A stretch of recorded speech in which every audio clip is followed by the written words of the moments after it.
Welcome বন্ধুরা। আজ আমি এই বছরের সবথেকে বড় বাজেটের মুভি কল্কি 2898-এর এক্সপ্লেনেশন নিয়ে হাজির হয়েছি। এই মুভিতে বলিউডের প্রভাস, কমল হাসান, অমিতাভ বচ্চন, দীপিকা পাড়ুকোন, দিশা পাটনি প্রমুখ বড় বড় অভিনেতারা রয়েছেন।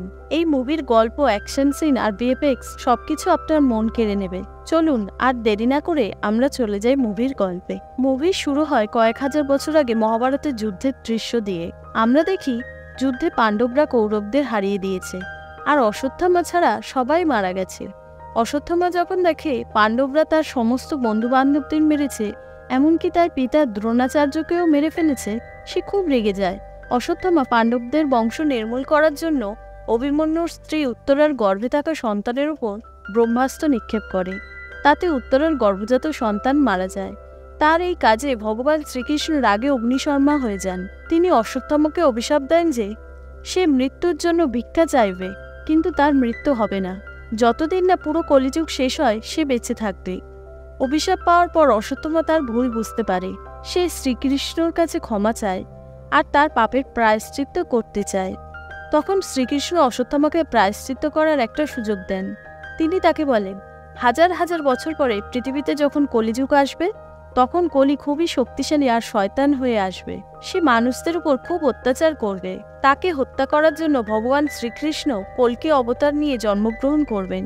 কিন্তু তার জন্মানোর সময় কলি অনেক বাধা বিপত্তির সৃষ্টি করবে, যাতে সে পৃথিবীতে আসতে না পারে।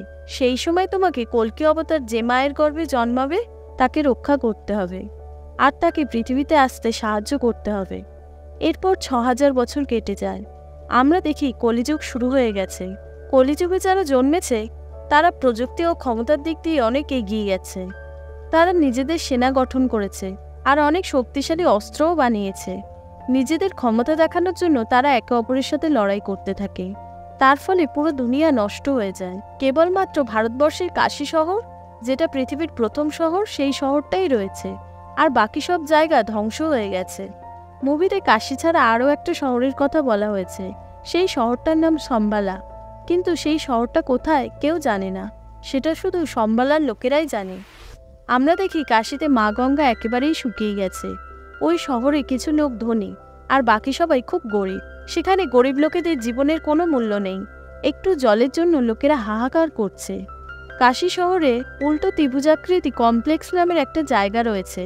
তার ভেতরে অফুরন্ত খাবার, বিশুদ্ধ জল, জঙ্গল, গাছপালা সবকিছুর সুব্যবস্থা রয়েছে। যারা ধনী ব্যক্তি শুধুমাত্র তারাই এই কমপ্লেক্সের ভেতরে থাকতে পারে। এই কমপ্লেক্সের সম্রাট ও শাসক হলেন সুপ্রিম ইয়াস্কেন। তার কাছে নিজের বড় সেনা রয়েছে। সেই সেনারা ইয়াস্কেনের কথায় চলে। সেই সেনার মোকাবিলা করা সেখানকার কারোর পক্ষেই সম্ভব নয়। কাশীতে যে কারেন্সি চলে তাকে ইউনিট বলে। যে ব্যক্তি ওই কমপ্লেক্সের ভেতরে থাকতে চায় তাকে ইয়াস্কিনকে 1 মিলিয়ন ইউনিট দিতে হয়। 1 মিলিয়ন ইউনিট অর্থাৎ 10 লক্ষ ইউনিট। এত টাকা গরিব লোকেদের ছিল না, তাই তাদের কমপ্লেক্সের বাইরেই থাকতে হয়।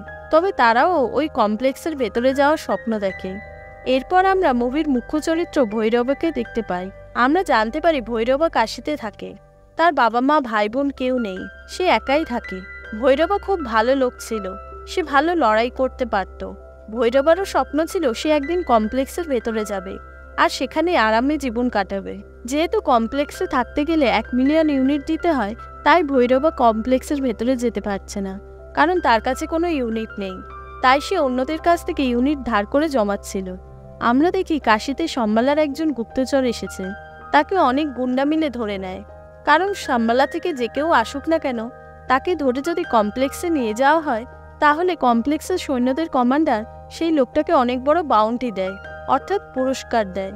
তাই ভৈরবা ওই স্পাইটাকে দেখে সব গুন্ডাগুলোর সাথে লড়াই করে আর শম্বালার স্পাইকে তাদের হাত থেকে ছাড়িয়ে নেয়। ইউনিট পাওয়ার লোভে সে স্পাইকে তার ঘরে বন্দি করে রাখে, যাতে সে ওই স্পাইটাকে কমপ্লেক্সের হাতে সঁপে দিয়ে পুরস্কার পায় আর কমপ্লেক্সের মধ্যে থাকতে পারে। এর কিছুক্ষণ পরেই আমরা রক্সিকে দেখতে পাই। সে ভৈরবার বান্ধবী ছিল। রক্সি ভৈরবার সাথে দেখা করতে এলে আমরা জানতে পারি ভৈরবা তার বান্ধবীকেও ছাড়েনি। সে তার কাছ থেকে ওই ইউনিট ধার করেছে আর সেটা ফেরত দেয়নি। এই সময় রক্সি ভৈরবাকে বলে সে কমপ্লেক্সের মধ্যে কাজ পেয়েছে, কাল থেকে সে কমপ্লেক্সে গিয়ে সাফাই কর্মী হিসেবে কাজ করবে। ভৈরবা তাকে বলে সে শুধু একদিনের জন্য তার সাথে কমপ্লেক্সের ভেতরে যেতে চায়, কারণ সে জানতে চাইছিল ভিতরে এমন কি আছে যে ভেতরে থাকতে গেলে 1 মিলিয়ন ইউনিট দিতে হবে। তাতে রক্সি রাজি হয়ে যায়। পরের দিন কমপ্লেক্সের ভেতরে গিয়ে ভৈরবা খুব খুশি হয়, কারণ জায়গাটা খুবই সুন্দর ছিল। সেখানে খাওয়ার জল, গাছপালা, জঙ্গল, ঝর্ণা, সব সুন্দর সুন্দর জিনিস ছিল। এসব দেখে ভৈরবা নিজেকে আটকে রাখতে পারে না। সে রক্সির সাথে ওই জায়গাটায় ঘুরে বেড়াতে শুরু করে, কিন্তু কিছুক্ষণের মধ্যেই সে সৈন্যদের হাতে ধরা পড়ে যায়, আর সৈন্যরা তাকে বাইরে বের করে দেয়। বাইরে বেরিয়ে ভৈরবার আরও বেশি করে কমপ্লেক্সের ভেতরে যেতে ইচ্ছা করে। সে ঠিক করে সে যেভাবেই হোক 1 মিলিয়ন ইউনিট জোগাড় করবে। এর পরের দৃশ্যে আমরা কমপ্লেক্সের ভেতরটা দেখতে পাই। সেখানে একটা অনেক বড় ল্যাব ছিল। সেই ল্যাবের মধ্যে অনেক মেয়ে ছিল, আর বড় বড় বিজ্ঞানী ছিল। তারা ওই মেয়েগুলোর ওপর গবেষণা করছিল। তারপর আমরা কমপ্লেক্সের সুপ্রিম ইয়াস্কিনকে দেখতে পাই। আমরা জানতে পারি আসলে সুপ্রিম ইয়াস্কিনই কলিযুগের কলি, কিন্তু ইয়াস্কিনের শরীর খুবই দুর্বল আর রোগব্যাধিতে ভরা ছিল। তার শরীরে কোনো ক্ষমতাই ছিল না। এই সময় আমরা জানতে পারি কলি মানুষদের খুব ঘৃণা করে, কারণ তার মতে মানুষরা প্রকৃতিকে ধ্বংস করে দিচ্ছে। যবে থেকে কলিযুগ শুরু হয়েছে এই 6000 বছর ধরে মানুষ পুরো পৃথিবীকে ধীরে ধীরে ধ্বংসের দিকে নিয়ে গেছে। তাই মানুষদের বেঁচে থাকার কোনো অধিকার নেই। সে সব মানুষদের শেষ করে দিতে চায়, কিন্তু তার আগে সে নিজেকে খুব শক্তিশালী করতে চায়। তার জন্য তার একটা সিরামের প্রয়োজন, যেটা একটা গর্ভবতী মহিলার পেট থেকে বের হবে। সেজন্যই সে একটা বড় ল্যাবরেটরি বানিয়ে বিজ্ঞানীদের সেই ল্যাবে রেখেছে। তার কথায় তার সৈন্যরা নানা জায়গা থেকে মেয়েদের ধরে আনে, তারপর তাদের ওই ল্যাবে রেখে মেশিনের দ্বারা স্পেশাল পদ্ধতিতে গর্ভবতী বানায়। তবে সব মেয়েরাই যে গর্ভবতী হয় তা নয়। যারা গর্ভবতী হয় তাদের আলাদা জায়গায় রাখা হয়, তাদের থাকা খাওয়া সব কিছুর খুব যত্ন নেওয়া হয়। কিন্তু যারা গর্ভবতী হয় না, তারা ল্যাবের মধ্যে থাকা গর্ভবতী মেয়েদের সেবা যত্ন করে আর সব কাজ করে। তবে কলি যে সিরামটা চাইছে সেটা শুধুমাত্র সেই গর্ভবতী মেয়ের কাছ থেকেই পাওয়া যাবে, যে 121 দিনের বেশি গর্ভবতী হয়েছে। কিন্তু দেখা যাচ্ছিল কলি তার মেশিনের দ্বারা যত মেয়েকে গর্ভবতী করেছে তারা কেউই 90 দিনের বেশি বাঁচেনি। তাও কলি তার পরীক্ষা চালিয়ে যাচ্ছিল। এটা ভেবেছে একদিন না একদিন সে ওই মেয়েটাকে ঠিক পেয়ে যাবে, যে 121 দিনের বেশি গর্ভবতী হবে।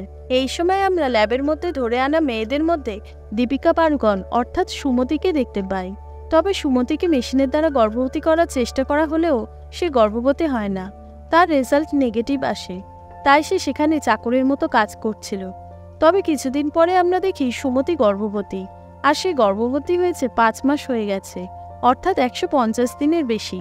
কিন্তু একথা সুমতি সবার থেকে লুকিয়ে রেখেছিল। তার এত চেষ্টা সত্ত্বেও একজন সৈন্য তার এই অবস্থার কথা জেনে যায়, আর সে সোজা কমপ্লেক্সের কমান্ডারকে সুমতির সব কথা বলে দেয়। তখন সৈন্যরা তাকে ধরে আনে আর ল্যাবের বড় মেশিনটার মধ্যে জোর করে তাকে ঢুকিয়ে দেয়।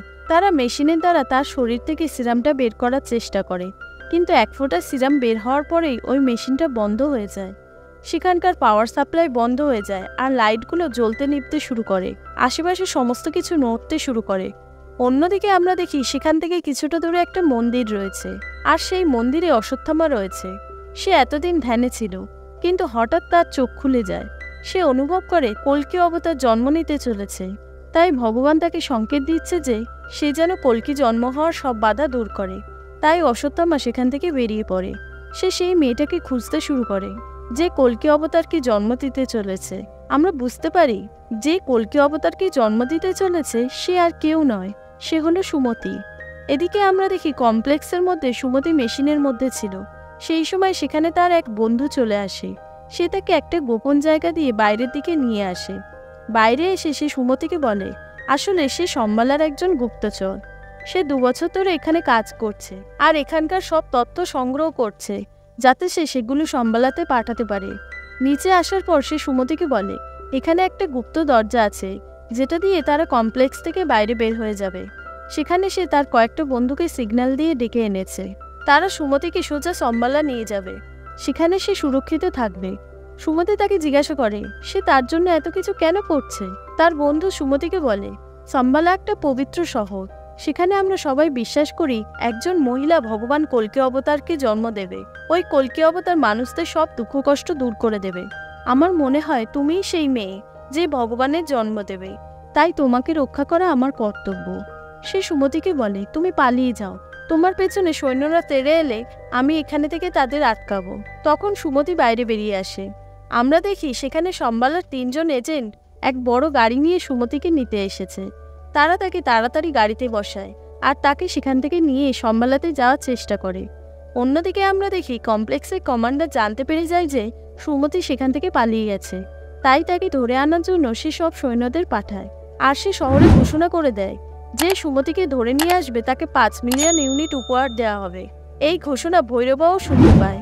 সেভাবে সে সুমতিকে যদি ধরে আনে তাহলে 5 মিলিয়ন ইউনিট পেয়ে যাবে আর খুব সহজেই কমপ্লেক্সের ভেতরে থাকতে পারবে। তাই সে সুমতির খোঁজে বেরিয়ে পড়ে। এদিকে সুমতিকে যে 3 জন নিয়ে যাচ্ছিল তাদের নাম ছিল বিরান, কায়রা আর অঞ্জু। কিছুক্ষণ পরেই কমপ্লেক্সের সৈন্যরা তাদের ধরে ফেলে। তারা তাদের উপর আক্রমণ করে আর সুমতিকে সেখান থেকে নিয়ে যাওয়ার চেষ্টা করে। এই সময় সেখানে অশ্বত্থামা চলে আসে। সে এসে একাই সব সৈন্যদের তুলে আছাড় মারে আর সুমতিকে বাঁচিয়ে নেয়।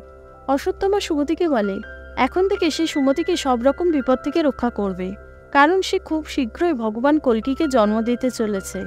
কিছুক্ষণের মধ্যে সেখানে ভৈরবাও চলে আসে।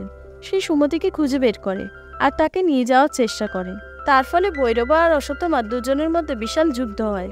অশ্বত্থামা ভৈরবাকে তুলে আছাড় মারে আর তাকে হারিয়ে দেয়। তারপর সবাই মিলে সুমতিকে নিয়ে সোজা সম্বালায় চলে যায়। এই সময় কমান্ডার তার বাকি সৈন্যদের নিয়ে সেখানে চলে আসে, কিন্তু সে দেখে সেখানে তার সব সৈন্যদের লাশ পড়ে রয়েছে আর ভৈরবাও সেখানে পড়েছিল। সে লড়াইতে অশ্বত্থামার কাছে হেরে গেছিল। কমান্ডার তার সৈন্যদের আদেশ দেয় ভৈরবাকে গ্রেপ্তার করো।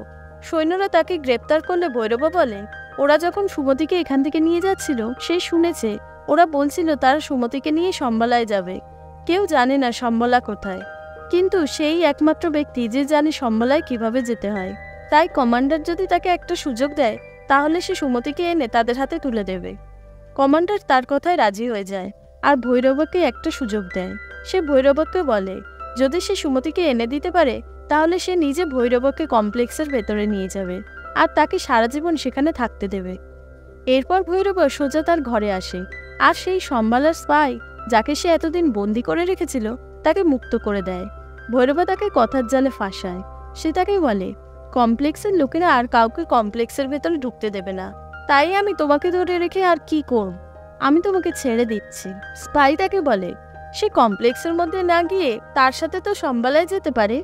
সেটা একটা খুব সুন্দর শহর, সেখানে গিয়ে তার খুব ভালো লাগবে, সেখানে সে ভালো ভালো কাজ করতে পারবে। তাতে ভৈরবা রাজি হয়ে যায়। আসলে তো সে মনে মনে এটাই চাইছিল। সে তার সাথে সম্বালাতে চলে আসে আর সেখানে এসেই সে তাকে অজ্ঞান করে দেয়। সে অশ্বত্থামার রূপ ধরে সোজা সুমতির কাছে চলে আসে আর সুমতিকে নিয়ে যেতে শুরু করে, কিন্তু বাইরে বের হতেই তাকে অশ্বত্থামার সামনে পড়তে হয়। তখন ভৈরবা আর অশ্বত্থামার মধ্যে আরও একটা লড়াই শুরু হয়, কিন্তু ভৈরবা এবারে ভালোভাবে তৈরি হয়ে এসেছিল, তাই অশ্বত্থামা তার সঙ্গে লড়াইতে এঁটে উঠছিল না। এই সময় আমরা দেখি সম্বালার মধ্যে কমপ্লেক্সের কমান্ডার তার সৈন্যদের নিয়ে ঢুকে পড়েছে। তারা সম্বালার উপর আক্রমণ করে। সম্বালার সব সৈন্যরাও একত্র হয়। এরপর সম্বালা আর কমপ্লেক্সের সৈন্যদের মধ্যে ভয়ঙ্কর লড়াই হয়।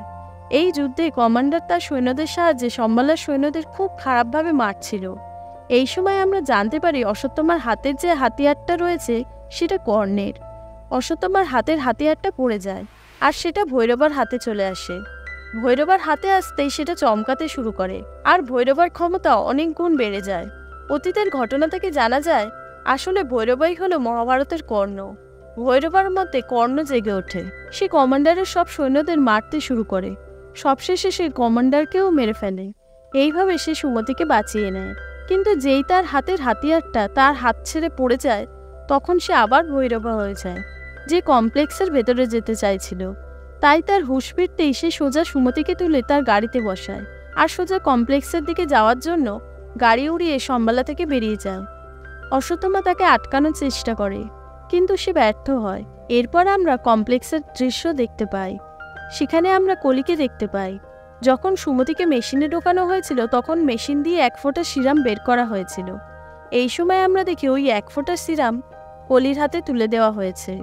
কলি ওই সিরামটা তার শরীরে নিয়ে নেয়। সঙ্গে সঙ্গে কলির দুর্বল রোগব্যাধি জর্জরিত শরীর শক্ত সমর্থ ও পেশিবহুল হয়ে ওঠে আর সে খুব শক্তিশালী হয়ে যায়। এরপর কলি ঠিক করে সে বাকি সিরামও সুমতির শরীর থেকে বের করে নেবে, তার জন্য সে নিজেই সুমতিকে খুঁজতে বের হবে। সব সিরাম সে তার শরীরে নিয়ে নিলে সে এতটাই শক্তিশালী হয়ে যাবে যে তাকে আর কেউ হারাতে পারবে না, এমনকি ভগবানও না। আর এখানেই মুভিটির প্রথম পর্ব শেষ হয়ে যায়। এই মুভির পরবর্তী অংশ এলে তবেই আমরা জানতে পারবো এরপরে কি হতে চলেছে। বন্ধুরা, মুভিটি আপনাদের কেমন লাগলো অবশ্যই কমেন্ট করে জানাবেন। এরকম আরও এক্সপ্লেনেশনই আমি খুব শীঘ্রই হাজির হব। ধন্যবাদ।